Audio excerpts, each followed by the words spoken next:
No sé por qué estoy escribiendo esto en un foro perdido de internet.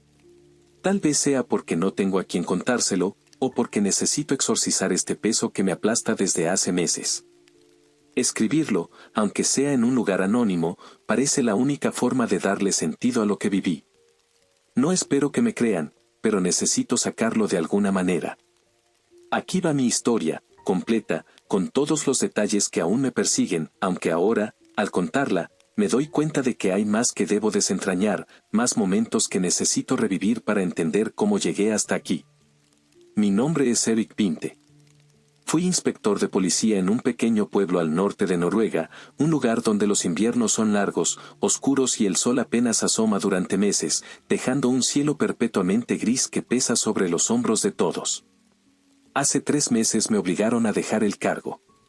No fue una jubilación, fue un despido disfrazado de renuncia. Por el bien del departamento, me dijeron, con esa frialdad burocrática que no admite réplicas. Pero eso no es lo importante. Lo que quiero contar comenzó hace 18 años, y aún no me deja en paz. Es una herida que nunca cerró, un eco que resuena en cada rincón de mi alma. Todo empezó en el otoño de 2007. Una niña de 9 años, Freya Hagen, desapareció. Era una tarde fría, con el cielo pintado de tonos naranjas y violetas, típico de finales de septiembre en estas tierras. Freya estaba jugando en el parque del pueblo con sus amigos, un lugar tranquilo rodeado de pinos altos, con sus ramas desnudas meciéndose con el viento helado, y un arroyo que serpenteaba hacia el bosque cercano. Los niños contaron que Freya decidió quedarse un poco más para recoger flores silvestres cerca de un sendero que se adentraba en el bosque. «Voy a hacer un ramo para mamá», dijo, con esa inocencia que tienen los niños, esa confianza ciega en que el mundo es un lugar seguro. Nadie la vio después de eso. Sus padres, Ingrid y James Hagen, denunciaron su desaparición esa misma noche. Yo era un inspector joven entonces, con apenas unos años en el cuerpo, lleno de una energía que aún no había sido desgastada por la burocracia ni la frustración. Había trabajado en casos de personas desaparecidas antes, pero este me golpeó de una manera diferente. Tal vez fue la mirada de desesperación en los ojos de Ingrid, como si el mundo entero se hubiera derrumbado bajo sus pies, o la forma en que James apretaba los puños, como si quisiera golpear al destino mismo.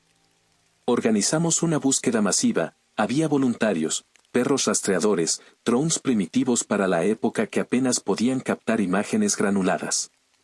Revisamos cada centímetro del bosque, interrogamos a todos los vecinos, incluso a los forasteros que habían pasado por el pueblo ese día. Analizamos grabaciones de cámaras de seguridad en gasolineras y tiendas locales. Pero no había nada. Era como si Freya se hubiera desvanecido en el aire helado, dejando solo un vacío que nadie podía llenar. Los primeros días fueron un torbellino de actividad. El pueblo entero se volcó a la búsqueda, como si todos sintieran que Freya era parte de sus propias familias. Los voluntarios, envueltos en abrigos gruesos y botas de nieve, peinaban el bosque con linternas, llamando a Freya a gritos, con sus voces resonando entre los árboles hasta perderse en la niebla. Los perros rastreadores olfateaban cada rincón, pero el viento helado y la nieve que empezaba a caer dificultaban su trabajo. Yo coordinaba los equipos desde la comisaría, un edificio pequeño y destartalado con paredes de madera que crujían con el frío y un calentador que apenas mantenía a raya el hielo. Pasábamos las noches revisando mapas, marcando áreas ya exploradas, planeando las rutas del día siguiente, con la esperanza de que cada nuevo amanecer trajera una pista. Recuerdo una noche en particular, quizás la tercera después de la desaparición. Estaba en la comisaría con mi compañero, Lars, un veterano con más de 20 años en el cuerpo, cuyo rostro curtido parecía llevar el peso de cada caso sin resolver. Estábamos revisando las grabaciones de una cámara de seguridad de una gasolinera cercana al parque. La imagen era granulada, como si el tiempo mismo hubiera desgastado la cinta, pero mostraba a Freya caminando cerca del sendero con un puñado de flores en la mano, con su abrigo rojo destacando contra el fondo oscuro del bosque. Luego, nada. La cámara no cubría el área del bosque. Lars golpeó la mesa con frustración, haciendo temblar las tazas de café vacías. «Esto no tiene sentido, Erik», dijo, pasándose una mano por el rostro cansado. Nadie se desvanece así. Tiene que haber algo que no estamos viendo. Tal vez alguien la vio, respondí, aunque no creía en mis propias palabras. Era una esperanza vacía, un intento de llenar el silencio con algo que sonara útil. Lars me miró con una mezcla de lástima y cansancio.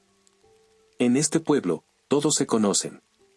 Si alguien supiera algo, ya lo habría dicho. Esto es otra cosa, Eric. Algo que no entendemos. Sus palabras se quedaron conmigo, como una semilla de duda que creció con los días. ¿Y si no era un secuestro común? ¿Y si había algo más, algo que escapaba a nuestra comprensión? Pero deseché esos pensamientos. Era un policía, no un conspirador. Mi trabajo era encontrar hechos, no inventar teorías. Sin embargo, esa noche, mientras conducía a casa bajo un cielo sin estrellas, no podía dejar de pensar en lo que Lars había dicho. Había algo en su tono, una certeza inquietante, que me hacía preguntarme si él también había sentido algo extraño en otros casos, algo que nunca compartió. El invierno llegó temprano ese año, cubriendo el paisaje con una capa de nieve que dificultaba aún más la búsqueda. Los titulares en los periódicos locales se volvieron cada vez más sombríos: niña de 9 años desaparecida sin rastro, la policía sin pistas en el caso de Freya Hagen. La comunidad, al principio unida en la esperanza, comenzó a fracturarse. Algunos murmuraban sobre traficantes de personas, alimentados por rumores que viajaban como el viento entre las casas. Otros hablaban de un depredador local, alguien que conocíamos, alguien que sonreía en las reuniones del pueblo mientras escondía un secreto oscuro. En las reuniones comunitarias, las miradas de desconfianza se multiplicaban. Los vecinos se observaban unos a otros, buscando culpables en rostros familiares, y la tensión era tan palpable que parecía que el pueblo entero podía estallar. Una noche, en un bar local, escuché a un grupo de hombres discutiendo acaloradamente. Uno de ellos, un pescador llamado Horn, estaba convencido de que un forastero había pasado por el pueblo ese día. Lo vi en la gasolinera, dijo, con una cerveza en la mano, y su voz temblando de rabia contenida. Un tipo raro, con un abrigo largo. No era de aquí. Lo anoté todo y lo investigamos. Resultó ser un turista perdido, un fotógrafo que buscaba capturar la aurora boreal. Su coartada era sólida, y no había nada que lo conectara con Freya. Pero la sospecha de Horn reflejaba el estado de ánimo del pueblo. Todos buscaban a alguien a quien culpar, alguien que no fuera uno de los suyos. La presión sobre el departamento crecía con cada día que pasaba sin respuestas. Los Hagen asistían a cada reunión, rogando por cualquier noticia, cualquier esperanza. Ingrid, en particular, se convirtió en una figura trágica para el pueblo. Siempre llevaba el colgante en forma de estrella que Freya le había regalado, un pequeño recordatorio de su hija que parecía ser lo único que la mantenía en pie. Sus ojos, antes llenos de vida, se volvieron huecos, como si una parte de ella también hubiera desaparecido con Freya. James, por otro lado, se volvió más reservado, más agresivo. Una vez, durante una reunión comunitaria, me enfrentó frente a todos. «¿Qué están haciendo, inspector?», gritó, con el rostro enrojecido, y sus manos temblando de furia. «Y mi hija está ahí fuera, y ustedes están sentados en sus escritorios, bebiendo café». Intenté calmarlo, explicando que estábamos haciendo todo lo posible, pero mis palabras sonaban huecas incluso para mí. Sentí las miradas de todos, acusadoras, pesadas, como si yo solo fuera responsable de su dolor. Sabía que no estábamos haciendo lo suficiente, pero no había nada más que pudiéramos hacer. Las pistas se agotaban, y el invierno nos estaba venciendo, enterrando cualquier esperanza bajo capas de nieve. Pasaron semanas, luego meses, y la búsqueda se volvió más esporádica. Los voluntarios regresaron a sus vidas, agotados y desanimados. Los perros rastreadores fueron devueltos a sus entrenadores, y los drones quedaron guardados en un almacén. La comisaría volvió a su rutina: multas de tráfico, pequeños robos, disputas entre vecinos. Pero el caso de Freya seguía abierto, un expediente que nadie quería tocar pero que todos sentían como una herida abierta. Yo no podía dejarlo ir. Cada noche, después de mi turno, me quedaba en la comisaría, revisando los archivos una y otra vez, buscando algo que hubiéramos pasado por alto. Una declaración inconsistente, una cámara que no revisamos, un testigo que no interrogamos lo suficiente. Pero no había nada. Una tarde, mientras revisaba un mapa del bosque, marqué un área que no habíamos explorado a fondo, un sector remoto donde los senderos se volvían traicioneros y los árboles eran tan densos que apenas dejaban pasar la luz. Organicé una pequeña expedición con Lars y un par de voluntarios, pero el terreno era implacable. La nieve llegaba hasta las rodillas y el viento cortaba como cuchillos. Después de horas de búsqueda, encontramos una cabaña abandonada, medio derrumbada, con el tejado hundido por el peso de la nieve. Revisamos cada rincón, pero solo encontramos muebles rotos y un viejo diario de casa, escrito por un leñador que había muerto décadas antes. Fue otro callejón sin salida, pero la cabaña se quedó en mi mente, como si escondiera algo que no podía ver. Un mes después, en noviembre, con el termómetro marcando bajo cero y la nieve cayendo sin descanso, me presenté en la casa de los Agen. Era una vivienda modesta, de madera pintada de rojo, como tantas en el pueblo, con un pequeño porche donde colgaban luces navideñas que nadie había encendido. James abrió la puerta. Su rostro estaba demacrado, con ojeras profundas que parecían talladas en su piel. A pesar de su agotamiento, intentó ser amable. «Inspector Vinte, pase», dijo, con una voz que apenas ocultaba su cansancio. Me estrechó la mano, pero su agarre era débil, como si hubiera perdido la fuerza para aferrarse a algo más que la esperanza. Ingrid estaba en la sala, sentada en un sillón de cuero desgastado. Frente a ella, una cámara reproducía un video casero de Freya, grabado en el verano anterior. En la pantalla, la niña corría por un prado cubierto de hierba alta, con su cabello rubio brillando bajo el sol. Sostenía una cometa azul que ondeaba con el viento, y su risa era tan clara que parecía llenar la habitación. «Mira, mamá». «Sube más alto», gritaba, tirando del hilo con entusiasmo. «Eso es, mi amor». «Tú puedes con todo», respondía Ingrid desde detrás de la cámara, con una voz llena de orgullo y cariño. El video duraba apenas un minuto, pero Ingrid lo reproducía en bucle, como si cada repetición pudiera traer a Freya de vuelta. Sus dedos acariciaban un colgante en forma de estrella que llevaba al cuello, un regalo de Freya por su último cumpleaños. Sus labios se movían en silencio, repitiendo las palabras de su hija, como una oración que nunca sería respondida. «Ingrid, el inspector está aquí», dijo James, tocándole el hombro con suavidad. Ella pausó el video y levantó la mirada. Sus ojos azules, idénticos a los de Freya, estaban enrojecidos y vacíos. Me invitaron a sentarme en un sofá frente a ellos, y James tomó la mano de Ingrid, como si temiera que se desmoronara. «Señor y señora Agen», comencé, sintiendo el peso de cada palabra, «lamento mucho tener que decirles esto, pero hemos tenido que suspender la búsqueda activa de Freya. No hemos encontrado nuevas pistas, y los recursos del departamento, bueno, simplemente no podemos seguir. El caso permanecerá abierto, y si surge alguna novedad, lo retomaremos de inmediato. Pero por ahora, no hay nada más que podamos hacer». Ingrid soltó un sollozo desgarrador y se cubrió el rostro con las manos. James cerró los ojos, apretando los labios hasta que se volvieron una línea blanca. Sus manos temblaban mientras sostenía las de su esposa. Yo mismo sentía un nudo en la garganta, una mezcla de impotencia y culpa que me quemaba por dentro. «Nos prometió que la encontraría», gritó Ingrid, levantándose de golpe. «Dijo que la traería de vuelta a casa. Es su trabajo. Señora Agen, hice todo lo que pude. Todos lo hicimos», intenté explicar, pero mis palabras sonaban vacías, inútiles. «No hizo nada». «Nada», me interrumpió, con su voz quebrándose. Corrió escaleras arriba, y el sonido de una puerta al cerrarse resonó en la casa. James se quedó en silencio, secándose una lágrima con el dorso de la mano.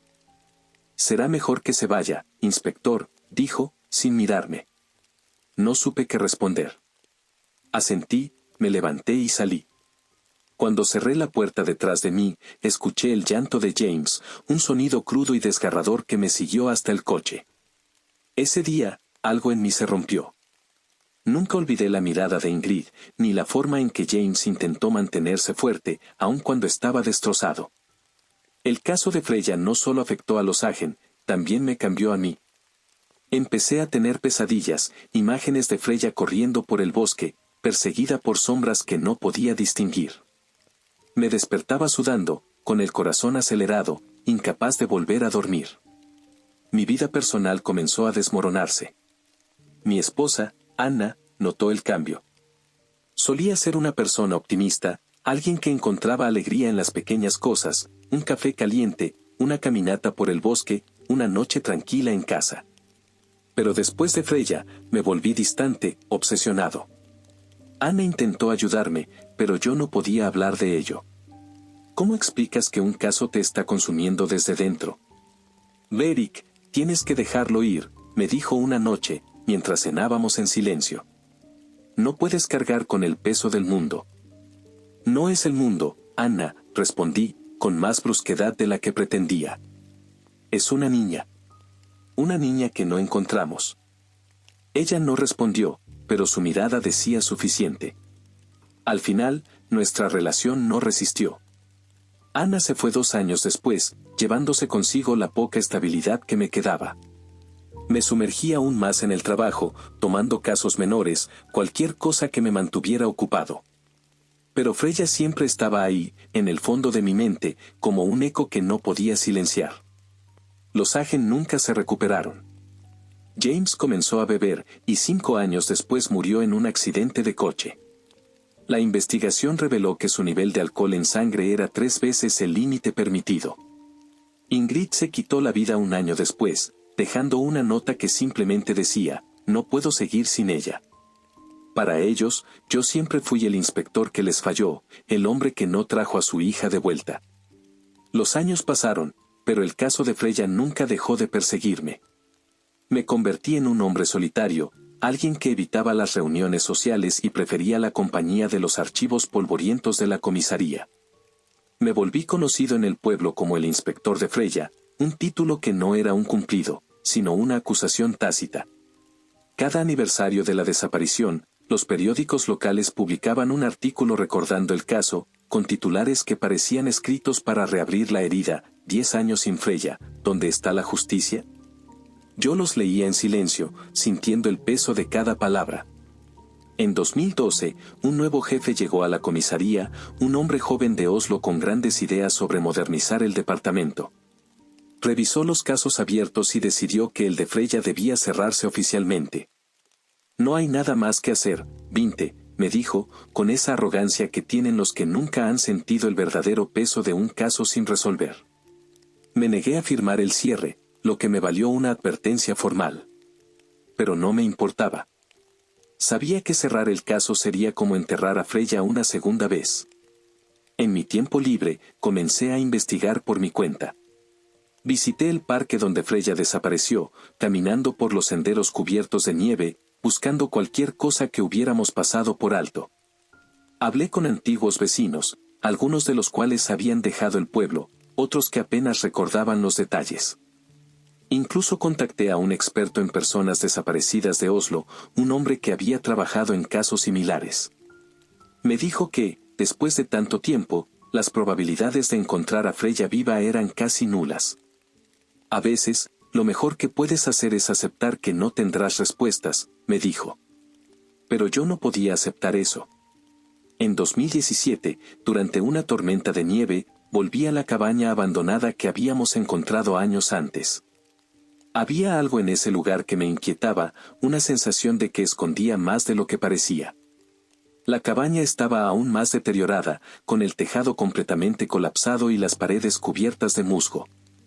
Pasé horas revisando los escombros, buscando cualquier pista, cualquier señal. Encontré un pequeño juguete, una muñeca de trapo con el rostro desvaído, enterrada bajo una pila de madera rota. No podía probar que fuera de Freya, pero mi corazón se detuvo al verla. La guardé en una bolsa de evidencia y la llevé a la comisaría, pero los análisis no encontraron nada concluyente. Era solo una muñeca, probablemente perdida por otro niño años atrás. Pero para mí, era un recordatorio de que Freya seguía allí, en alguna parte, esperando ser encontrada. El pasado diciembre, al cumplirse el 18º aniversario de la desaparición de Freya, encontré un sobre en mi buzón. No tenía remitente, ni sello, ni ninguna marca que indicara su origen. Era un sobre blanco, sencillo, pero su presencia me puso los nervios de punta. Alguien lo había dejado allí personalmente, en la puerta de mi casa, en medio de la noche, cuando el pueblo estaba sumido en el silencio del invierno. Me senté en la mesa de la cocina, con una taza de café frío a mi lado, y abrí el sobre con cuidado, usando un cuchillo para no tocarlo demasiado. No sabía si era una broma cruel o algo más, pero quería preservar cualquier posible evidencia. Dentro había una sola hoja de papel, escrita a mano con una caligrafía precisa pero ligeramente temblorosa. Las palabras aún están grabadas en mi memoria, como si las hubiera leído ayer. Estimado Inspector Vinte. Si las cosas fueran distintas, habría escrito esta carta a los padres de Freya. Lamento profundamente no haber tenido la oportunidad de explicarles lo que pasó. Sé que nunca lo habrían entendido, pero aún así quería intentarlo. Ahora que ellos no están, he decidido que usted es el único digno de mi confesión. Lo observé mientras buscaba, ¿sabe? Vi sus conferencias de prensa, sus entrevistas en la televisión local, su frustración cuando cada pista se desvanecía. Incluso lo vi en persona, aunque no me reconocería.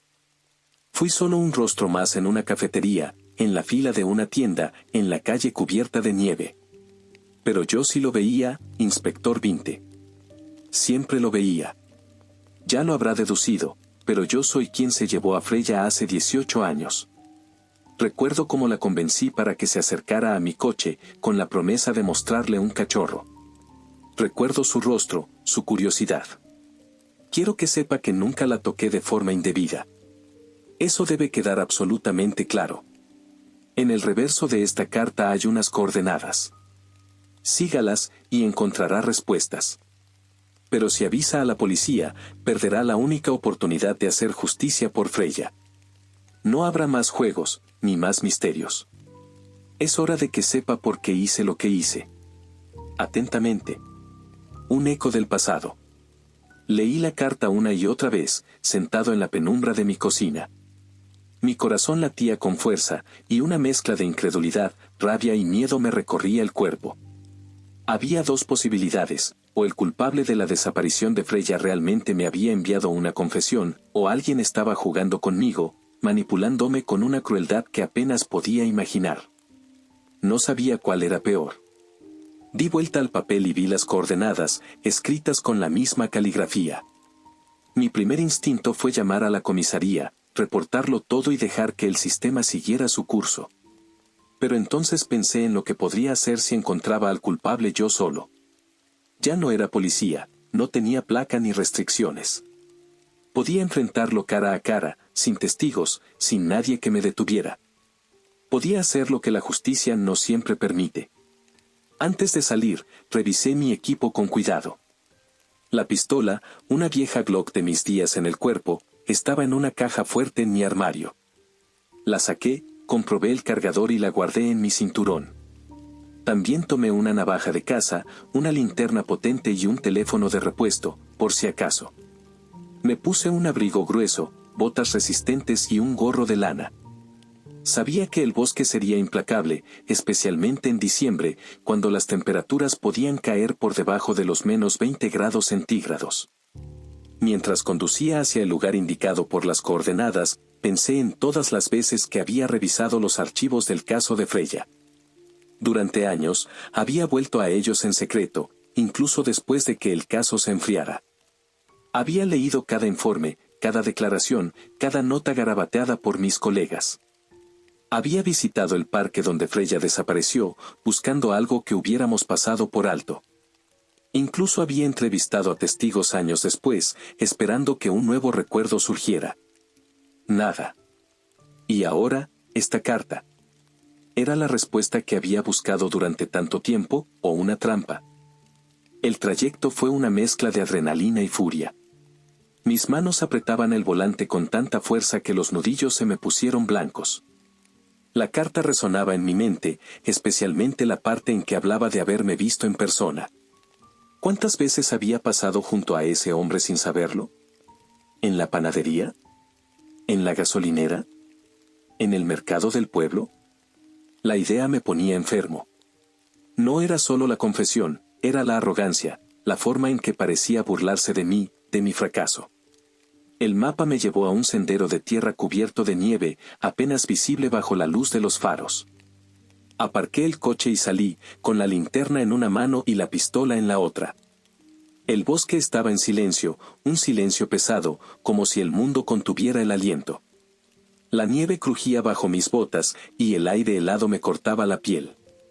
El cielo estaba cubierto, sin luna ni estrellas, solo un manto de nubes grises que parecía aplastar el paisaje. Seguí las coordenadas, alejándome del sendero principal y adentrándome en el bosque. Los pinos desnudos se alzaban a mi alrededor, y sus ramas cubiertas de nieve como brazos esqueléticos. Cada paso me llevaba más lejos de la civilización, y la sensación de aislamiento era abrumadora. No podía dejar de pensar en Freya. ¿La habían traído aquí? ¿Estaba viva cuando la arrastraron por este bosque? ¿O ya estaba? No podía terminar ese pensamiento. Mientras caminaba, los recuerdos de los últimos 18 años me golpeaban como olas. Recordé las conferencias de prensa, donde los periodistas me acosaban con preguntas que no podía responder. Recordé las noches en que me quedaba despierto, revisando fotos de Freya, intentando encontrar un patrón, una pista, cualquier cosa. Recordé la última vez que hablé con Ingrid, un año antes de su muerte. Me había encontrado en la calle, con el colgante de estrella aún en su cuello. «Inspector», dijo, con una voz tan frágil que apenas la reconocí, «¿todavía piensa en ella?» «Todos los días», respondí, y era cierto. Ella asintió, como si mi respuesta fuera suficiente, y se alejó sin decir más. Nunca volví a verla. Ahora, en el bosque, sentía que estaba más cerca de Freya que nunca. Pero también sentía miedo. No solo por lo que podría encontrar, sino por lo que significaría. ¿Y si la verdad era peor que la incertidumbre? ¿Y si no estaba preparado para lo que venía? Finalmente, llegué al lugar indicado por las coordenadas, un pequeño claro rodeado de árboles. La nieve cubría el suelo, intacta, sin huellas ni señales de vida. Revisé mi teléfono para asegurarme de que estaba en el sitio correcto. Lo estaba. Pero no había nada. Solo nieve, árboles y la oscuridad que parecía observarme desde todas direcciones. Me senté en un tronco caído, apoyado contra una pequeña colina. La frustración me consumía. ¿Era una broma? ¿Alguien me había hecho conducir hasta aquí solo para burlarse? Golpeé el tronco con el puño, una y otra vez, dejando salir la rabia que había acumulado durante años. Con cada golpe, sentía el impacto en mis nudillos, pero no me importaba. Entonces, en un arranque, pateé el tronco con fuerza. Algo metálico resonó bajo mi bota. Me detuve, con el corazón acelerado. Me agaché y aparté la nieve con las manos, ignorando el frío que me quemaba los dedos. Debajo del tronco, medio oculto por la madera podrida, había una trampilla de metal oxidado. Mi respiración se volvió pesada. Usé toda mi fuerza para mover el tronco, que se quebró en pedazos, revelando la trampilla por completo. Era vieja, con manchas de óxido y una manija gastada. La abrí con un tirón, y el metal chirrió como si no hubiera sido tocado en años. Unas escaleras de piedra descendían hacia la oscuridad. El aire que salía de la trampilla era frío, con un olor a humedad y algo más, algo químico, como desinfectante. Saqué mi pistola, encendí la linterna y comencé a bajar, con el corazón latiendo tan fuerte que parecía que iba a salírseme del pecho. Los escalones eran resbaladizos, cubiertos de musgo y humedad. Cada paso resonaba en el silencio, y el haz de mi linterna apenas iluminaba unos metros adelante. Al final de las escaleras, un pasillo estrecho de concreto se extendía hacia una puerta metálica. El aire era cada vez más pesado, como si el lugar estuviera sellado desde hace décadas. junto a la puerta, había un panel con un botón cubierto de polvo. Lo presioné, y un zumbido llenó el aire, seguido de una melodía distorsionada, el himno noruego. Una versión vieja, con un coro desafinado que resonaba como un lamento en las paredes de concreto. La música era ensordecedora, un asalto a los sentidos. Abrí la puerta con el hombro, y entré en una sala iluminada por luces fluorescentes que parpadeaban como si estuvieran a punto de apagarse. El lugar era frío, estéril, como un laboratorio abandonado o una sala de operaciones clandestina. Las paredes eran de concreto gris, y el suelo estaba cubierto de baldosas agrietadas. Había mesas metálicas con instrumentos quirúrgicos, bisturís, pinzas, jeringas, todo cubierto de una fina capa de polvo. En una esquina, un escritorio soportaba varios monitores antiguos, con cables desordenados conectados a una torre de computadora que zumbaba débilmente. Una pared estaba cubierta de notas, diagramas y recortes de periódico amarillentos. Algunos eran garabatos ilegibles, escritos con una caligrafía frenética. Otros eran mapas estelares, con constelaciones marcadas en rojo. Un recorte de 2007 destacaba entre los demás, luces extrañas avistadas en el cielo nocturno. Recordé vagamente ese titular, en su momento, lo atribuimos a aviones o fenómenos atmosféricos. Al fondo de la sala, una ventana de cristal grueso separaba el espacio de otra cámara. A través del vidrio, solo se veía una niebla azulada, tan densa que era imposible distinguir qué había detrás. Grité el nombre de Freya, pero mi voz se perdió en el eco del búnker. Entonces vi un monitor en el escritorio con un archivo titulado, para Vinter. Con el corazón en la garganta, moví el ratón y di clic para reproducirlo. Inspector Vinte, dijo una voz distorsionada, grave y fría, como si hubiera sido procesada por un modulador. Si está escuchando esto, significa que siguió mi carta. Lamento decepcionarlo, pero no me encontrará. He cubierto mis huellas con cuidado. Nadie sabe quién soy, y cuando descubra mi identidad, ya estaré lejos. Apreté la pistola con tanta fuerza que mis dedos dolían. La voz continuó, imperturbable. Sé que tiene preguntas, y este video las responderá. Pero primero, quiero presentarle a alguien. Un siseo llenó la sala, y la niebla detrás del cristal comenzó a disiparse. Las luces fluorescentes parpadearon con más fuerza, y cuando el aire se aclaró, vi algo que me heló la sangre. En la otra cámara había una criatura. No era humana, aunque tenía una forma vagamente antropomórfica. Sus brazos eran largos y delgados, terminando en manos con dedos que parecían raíces retorcidas, extendiéndose como una telaraña por el suelo y el techo. Su piel era grisácea, cubierta de una mucosidad brillante que goteaba y formaba charcos en el suelo. Su torso era huesudo, con costillas expuestas que formaban una cavidad abierta, como una jaula orgánica.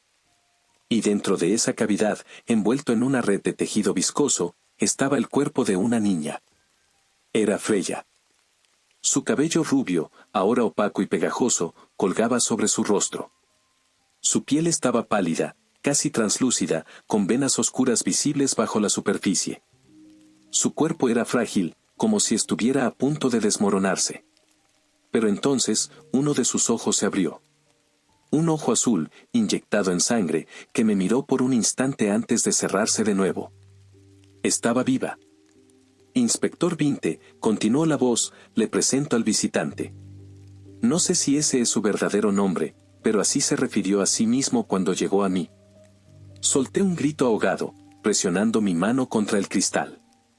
Freya comenzó a temblar, emitiendo gemidos de dolor que resonaban en la sala. Era un sonido que perforaba el alma, el llanto de una niña atrapada en un tormento inimaginable. Sus manos, atrapadas en la red de tejido, se movían débilmente, como si intentara escapar. Hace 18 años, el visitante llegó a mí, dijo la voz. Su nave descendió en el bosque, bajo la aurora boreal. Yo estaba enfermo, inspector. Leucemia en etapa terminal. Me dieron meses de vida.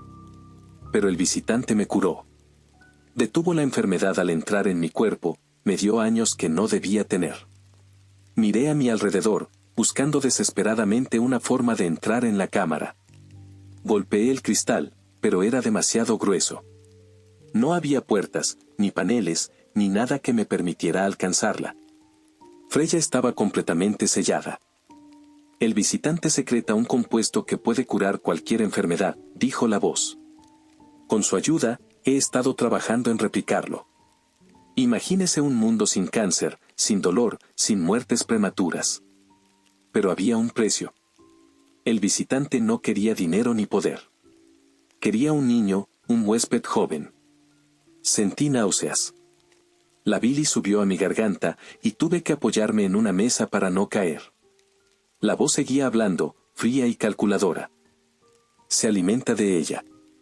Freya está viva porque el visitante la mantiene así, atrapada en un estado de sueño eterno.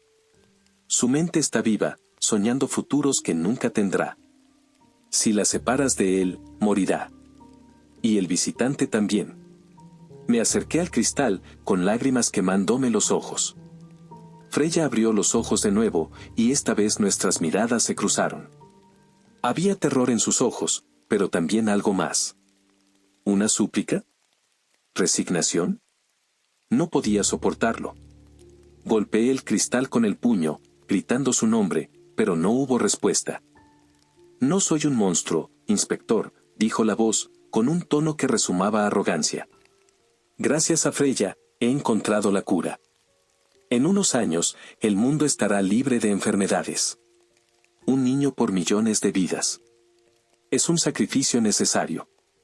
Si hubiera ido al gobierno, habrían encerrado al visitante en un laboratorio secreto. Lo habrían torturado, y si descubrían su potencial, solo los ricos tendrían acceso a la cura. Yo la daré al mundo entero. Me apoyé contra una mesa, mareado. La voz continuó, justificándose, explicando cómo había trabajado con el visitante durante años, cómo había sacrificado su moral por lo que creía que era un bien mayor. Pero yo no escuchaba. Mis ojos estaban fijos en Freya, en su cuerpo frágil atrapado en esa cosa. Sus gritos se habían detenido, pero su pecho subía y bajaba débilmente, como si aún luchara por respirar. Tienes dos opciones, dijo la voz. Llamar a las autoridades es inútil. Los militares se llevarán al visitante, y Freya seguirá sufriendo en algún laboratorio secreto. O puedes acabar con esto. La pistola que llevas puede atravesar el cristal. 2 disparos, y liberarás a Freya. También al visitante. Yo no pude hacerlo. Lo intenté, pero, es mi aliado. Depende de ti, inspector. El video terminó. El silencio volvió, roto solo por el zumbido de las luces fluorescentes y el leve goteo de la mucosidad del visitante en la otra sala. Miré a Freya, atrapada en ese infierno. Sus ojos se abrieron otra vez, y esta vez no se cerraron. Me miraba, y juro que vi una lágrima correr por su mejilla. Sus labios se movieron, como si intentara decir algo, pero ningún sonido salió. No sé cuánto tiempo estuve allí, mirando a Freya a través del cristal. Tal vez fueron minutos, tal vez horas. El frío del búnker se colaba en mis huesos, pero no me importaba. Todo lo que podía ver era a esa niña, atrapada en un tormento que no podía comprender. Y entonces, tomé una decisión. Levanté la pistola, apunté al cristal y disparé. El primer disparo resquebrajó el vidrio, formando una red de grietas. El segundo lo atravesó, y un estruendo llenó la sala. El visitante emitió un sonido gutural, un lamento que no era de este mundo. Sus dedos se agitaron, y su cuerpo se convulsionó. Freya soltó un último grito, y luego se quedó inmóvil. La criatura se desplomó, llevándosela consigo. Me quedé allí, con la pistola aún en la mano, y el cañón humeando. Las luces fluorescentes parpadearon una última vez antes de apagarse, sumiendo el búnker en la oscuridad. Solo el haz de mi linterna iluminaba el desastre que había dejado atrás. Salí del búnker tambaleándome, con la nieve cayendo suavemente a mi alrededor. Me senté en el tronco, ahora roto en pedazos, y dejé que las lágrimas corrieran por mi rostro. Lo siento, Freya. Lo siento tanto, susurré, una y otra vez, como si las palabras pudieran deshacer lo que había visto, lo que había hecho. No sé si tomé la decisión correcta. A veces, en la oscuridad de la noche, me despierto sudando, preguntándome si pude haber hecho algo más. ¿Y si la cura era real? ¿Y si condené al mundo al destruir al visitante? Pero luego pienso en los ojos de Freya, en el dolor que vi en ellos, y sé que no podía dejarla allí. No podía permitir que siguiera sufriendo. Guardé la pistola, me levanté y caminé de vuelta al coche. La nieve cubrió mis huellas, como si el bosque quisiera borrar cualquier rastro de lo que había sucedido. Pero yo no puedo borrar las imágenes de mi mente. Freya, el visitante, el búnker. Están conmigo, y siempre lo estarán.